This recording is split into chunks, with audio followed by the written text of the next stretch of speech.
you're trying to lose weight, these are the things to focus on. Whether you just started your weight loss journey or you've been struggling for a while now, these are some of the tips you should follow. Hello and good morning and welcome back to my channel. I'm naturally Ray, or you can just call me Ray. Now, if you know you watch my videos back to back and have not subscribed, why not? Make sure you subscribe and hit your notification bell so you don't miss when I upload future vlogs and videos where I talk about health, fitness and lifestyle. So we're almost in the middle of 2024, and if you all are on a weight loss journey like me, maybe you're looking back and wondering, where did all this time go?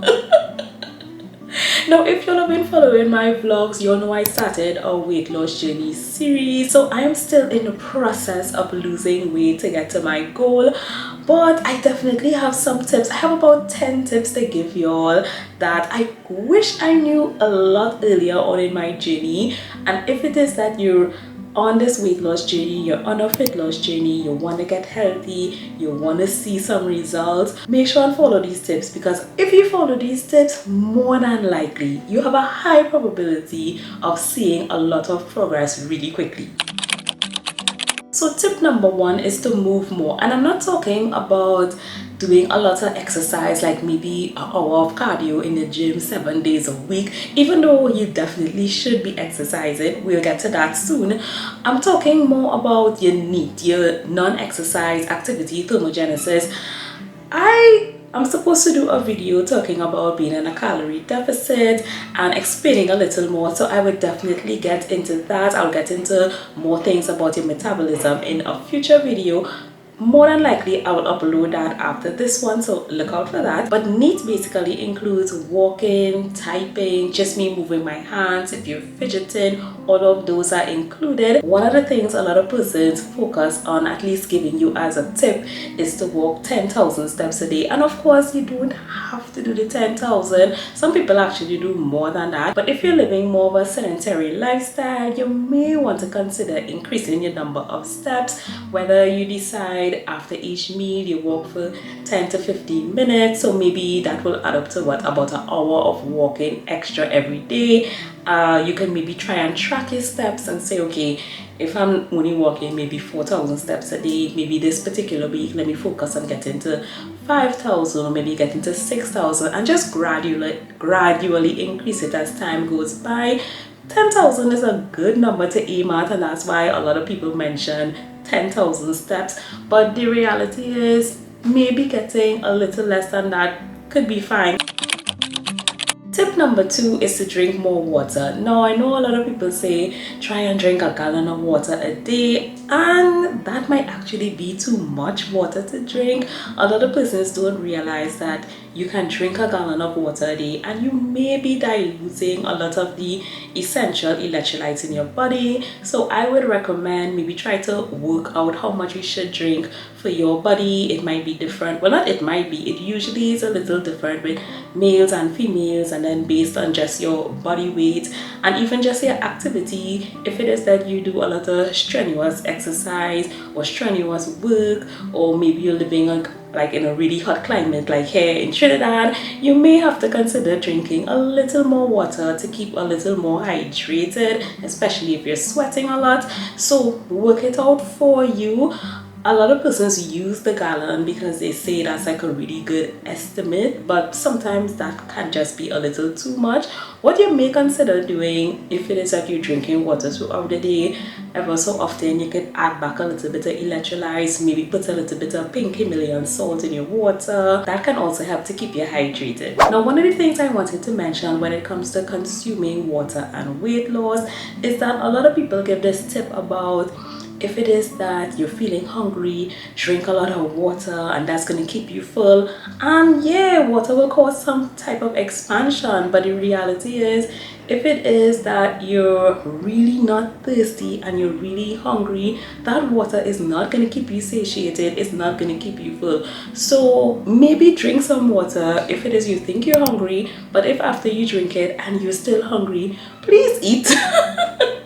Please don't use that as a tool. That is something that I just would not advise. So of course, drinking enough water a day is important for your body to function efficiently, for your body to metabolize certain things. So yes, drink enough water, but it doesn't have to be a gallon a day. Now this particular tip has been really challenging for me because for years I had a tendency of going to sleep really late and then I have to wake up early for work, or sometimes when it is I come home from work I would eat and there may be times where I fall asleep early, then get up in the middle of the night, and then I have to wake up early for work again. So my whole circadian rhythm was off and I just got accustomed with it, sometimes just sleeping for 4 or 5 hours of the night, and I didn't even realize how bad things were until I really started getting at least 7, 8, sometimes 9 hours of sleep. Sometimes you really don't know what you're missing out on, and I'm talking about good quality REM sleep. What happens when it is you don't sleep enough? Your cortisol level increases, you have a higher chance of gaining weight. And what I also realized, when I don't get sufficient sleep, like really good sleep, I wake up in the morning, I'm obviously not feeling my best. I tend to sometimes skip my exercise, or even if I do, I don't push through. Well, let me not say push through, my exercise isn't optimized, I should say, and even my eating patterns a little off sometimes. So make sure that you're prioritizing your sleep and get good quality REM sleep. Now this particular tip is something that I really wish I knew a lot earlier on my fitness and weight loss journey, and that is lifting more weights and also lifting heavier. Now there were times where I thought, at least in the beginning of my journey, I thought that lifting weights or maybe lifting really heavy will cause me to look really big and bulky and more masculine. Y'all, I'm 4'11". I have a really short torso, like, yo, I kid you not, my torso is the length of my hand. So I have a really short torso and I just did not want to look too bulky, but I found out that I would have to be lifting really heavy. I mean, like a bodybuilder type of heavy or with intensity to even look close to that, and I am definitely not there as yet. I mentioned in a lot of my videos before that I'm trying to lose body fat and gain muscle and do body recomposition, and I am telling you, lifting weights and lifting heavier is a game changer. Listen, when it is you put on that extra muscle, it really helps with your metabolic rate. It really helps you to burn that excess body fat, and the way that your body changes is chef's kiss. So do not be afraid of getting bulky, because more than likely, unless it is you're really working out like a true bodybuilder, you're not gonna look like that. More than likely, you're just gonna get a lot leaner and look a lot better. Now this tip I thought was a little more straightforward because everybody knows what junk food is. The fried chicken, the chips, the fries, the cookies, the cake, the ice cream, the pastries. Now of course you can make healthy, I guess, alternatives and healthy options for all these things, but everybody basically knows what junk food is. But in doing my research and being on this weight loss journey, I began to realize that I need to read my labels more, read the ingredients more, and I discovered that some of the foods and snacks that I thought were healthy, or even they label it as healthy, they have a lot of ultra processed ingredients in it, and it's really as ultra processed foods. So I would advise that you try to educate yourself as to some of the, I guess, maybe top 10 or maybe top 20 ingredients that people kind of hide in certain foods, and you really don't know that you're maybe eating foods that have added sugar, added salt, added preservatives, added natural flavorings or flavors, or artificial flavors, or bad seed oils. There are so many things that people put in these I guess foods and snacks, and you're thinking you're eating healthy things, and they're definitely not. So definitely reduce your ultra processed foods. You all know the junk foods that you shouldn't be eating. I definitely talk about having a balance. I follow the 80-20 rule, where at least 80% of the time I try to eat more of the healthier foods, and I give myself 20% of the time to indulge in things that are not as healthy. Now, tracking calories was something that I was totally against at the beginning of my weight loss journey. I just did not like the idea of weighing out all my food or measuring my food. I only put on all of this weight during the pandemic, and before that I never used to weigh out my food. Now granted, maybe I didn't eat as much junk food as I did when the pandemic started. I know I was a little more active prior to the pandemic, so obviously all of that contributed, but I really just don't like the idea of tracking calories. However, I had developed really bad habits for the last couple of years, and yes, that contributed to me gaining weight. And I realized the only way for me to properly gauge my portions and what I'm eating, I had to start tracking. If you've been following my journey, you all know I started my weight loss series, so I'm showing you all exactly what I'm doing to lose the weight, and part of that means that I am tracking my calories. Now, I'm not gonna do that for a long time because honestly it's a bit annoying. And even now, my series, I would link that series in the description box. Did I even say that before? I can't even remember, but I would link that series in the description box if you want to follow along with my weight loss and fitness journey. But I have no intentions of keeping this up for an extended period of time. I actually think maybe within the next couple of weeks I would stop tracking, because I am getting a really good gauge as to how much I should be consuming on a day-to-day basis with all of my macros, etc. Which will take me into my next point. I want you to focus a lot on your proteins, your fibers, and your fats. Those are so essential to keep you satiated, and when it is you are full, you are more than likely not going to overeat. With the weight loss series that I'm doing, you will see that I calculate my calories for different meals, and I also try to focus on the amount of protein that I eat every day. Of course, fats and fibers are also necessary, but when it is you focus on certain macronutrients, you focus on the amount of protein that you consume on a day-to-day basis, you focus on your fiber, it will really keep you satiated, and more than likely you would not overeat. Now, the amount of protein you consume on a day-to-day basis may vary just based on your goals. The recommended dose is 0.8 to 1.2 grams of protein per kilogram of ideal body weight. Some persons do say that increasing it just based on, again, what your goals are and what you want to achieve, increasing it to more than 1.2 grams is actually okay. But if you stick within that range, you should be fine. But I will say try your best to optimize the amount of protein that you eat in every single meal. Now, at the beginning of my weight loss journey, I focused a lot more on cardio.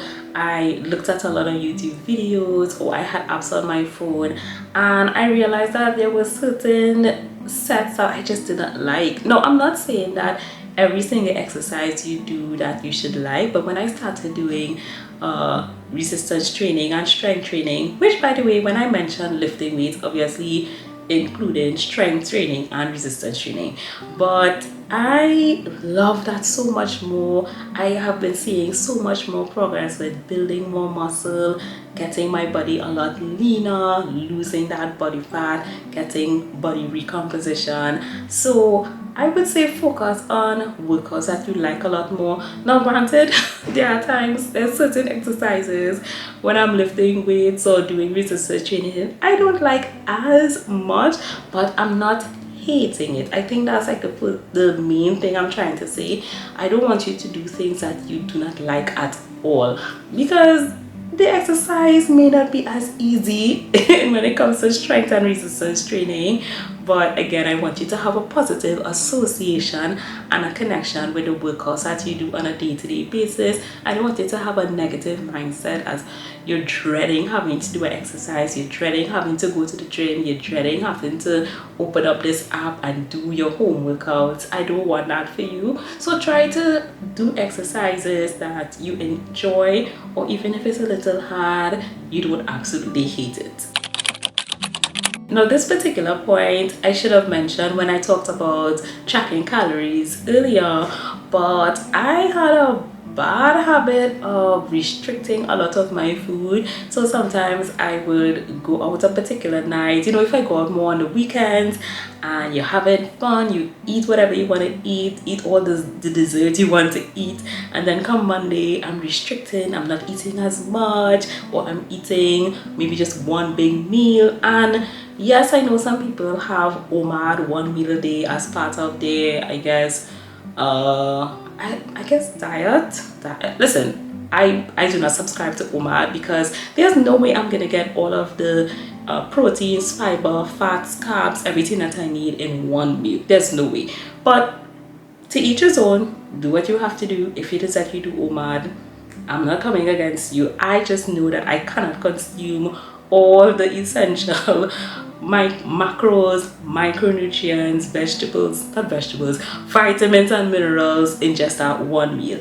Anyway, the point is I had a bad habit of restricting, and then soon after I would indulge a lot and then restrict and indulge a lot, and that's like a really bad habit. So I would just advise, please do not do that. When it comes to your weight loss, things may not progress as quickly as you want to. You may want to see results a lot quicker, but restricting your calories and restricting your foods is not the way to go.